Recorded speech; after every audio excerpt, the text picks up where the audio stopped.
سلام سلام غالياتي، واش راكم ان شاء الله كامل تكونوا منا كيما راكم تشوفوا غالياتي. اليوم جبت لكم وصفه القلب اللوز. البنات نساو كامل المشاكل تاع القلب اللوز من نهار تاع اليوم.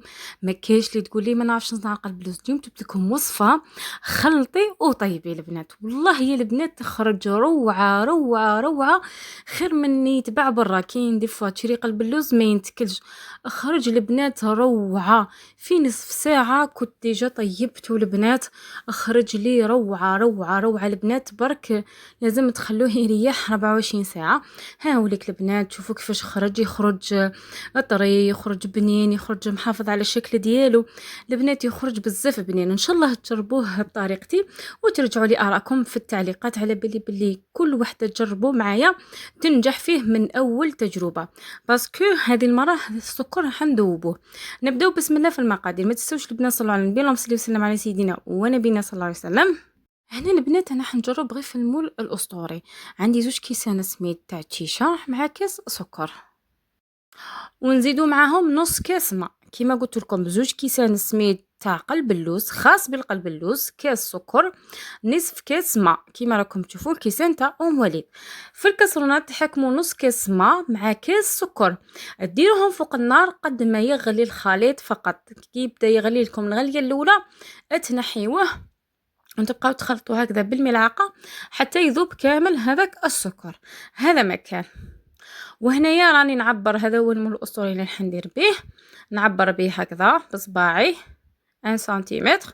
هذاك هو درت زوج كيسان تاع اموني تاع 220 مليلتر، والسميد يكون خاص بالقلب اللوز.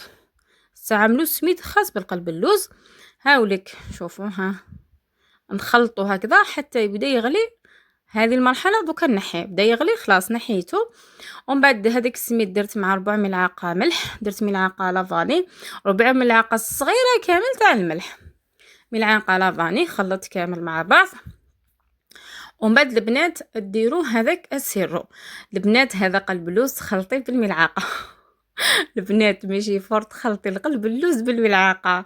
قلب اللوز عبالكم في نصنعو حكي حكي حكي حكي باش يذوب داك السكر. عبالكم لقينا الحل البنات، ورانا نديرو قلب اللوز غير بالملعقه البنات. والله ما حطيت كامل يديا هكذا بالملعقه حتى كملت هذاك السيرو كامل غير بالملعقه هكذا. ومن بعد تغطيوه تخلوه يريح، ماشي بزاف، واحد ربع ساعه.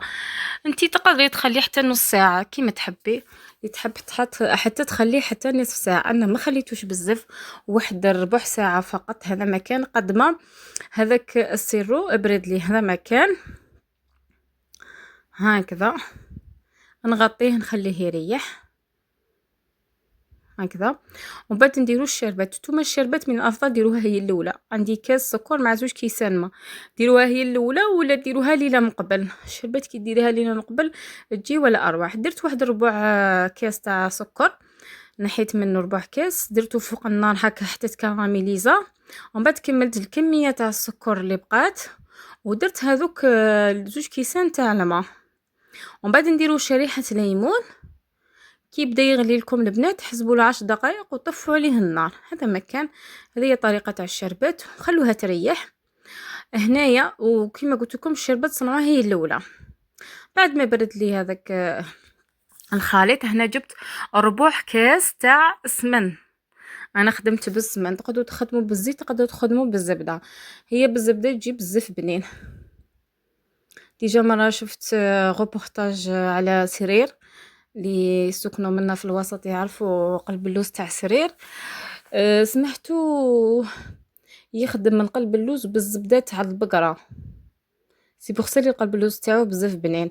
البنات درت هذاك ربع كاس تاع السميد، عفوا تاع السمن، خلطت هكذاك. ومن بعد حكمت هذا المول الاسطوري دهنته كامل بالسمن. انا خدمت غير بالسمن وخرج لي بزاف بنين.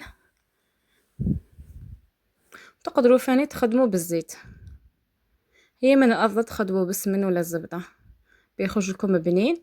ومن بعد تحطوا هذاك الخليط تاع السميد تحطوه في هكذا في المول الاسطوري هكذا. ومن بعد تمشيوه البنات هكذا تمشيوه. ومن بعد تحكموا غير المول هكذا، تهزوه فقط يتسقم لكم القلب اللوز. لي شوفوا كيما دركا رانا قريب رمضان، اللهم بلغنا رمضان لا فاقدين ولا مفقودين. جربي غير في هذا المول الاسطوري واش خرج لك 5 حبات 6 حبات، لا درتيهم كبار 5 حبات، لا درتيهم معين يخرج لك 5 حبات. ومن بعد دهني هكذا من الفوق بالسمن، عاودي دهني وشعلي الفرن على درجة حرارة 180 درجة، تكوني شحنتيه من قبل. ديري هذا المول في سنيوة وتخليه يطيب. كي تشوفيه البنات، كي نشوفوه باللي بدا يتحمر على كامل الاطراف نحوه. دوك نوريكم واش نديرولو. هنايا حكمت الموس قطعته كما راكم تشوفوا هكذا، ومن بعد رشقته باللوز. تقدروا ترشقوا باللوز، تقدروا ترشقوا بواش تحبوا. اللوز درتو دركا في الماء، هذا ما كان ما خليتوش قعد في الماء، غير دركا غسلته بالماء ودرتو هكذا من الفوق. وكيما شفتوا ما نحرق لي ما والو، خرج لي عادي جدا كيما قلت لكم. ومن بعد كيما قلت لكم ديروه يطيب، كي يطيب لكم على لي كوتي نعاودو نخرجوه، نعاودو نديرو فيه السمن. البنات هاي اللي شربت بعد ما طابت لي درت لها عطر المزهر، هذا هو السر باش يخرج لكم من قلب اللوز كيما تاع برا. ديروا عطر المزهر، ما ديروش مزهر، باسكو يكون ديروا مزهر ما يخرج لكمش كيما تاع برا. كيما شفتوني كي تحمر لي هكذا على لي كوتي، حكمته دهنته كامل بسمن وعاود رجعته للفرن وشعلت له من الفوق قد ما دالي هذه التحميره. ودركا راني نشرب فيه بالشربات كيما راكم تشوفوا هيديك. ومن بعد البنات حكمته هكذا، قطعته عاود قطعته هكذا بالموس باش هذيك الشربات تدخل فيه. ومن بعد تعاودوا تغطوه وتخلوه في الفرن يكون طافي حتى 24 ساعة البنات باش تجبدوه وتقدموه. البنات هذا القلب اللوز كيما قلت لكم يخرج ما شاء الله، بصح لازم نخلوه 24 ساعة باش نقدروا نقدموه. في الاخر حبيبتي السلام عليكم.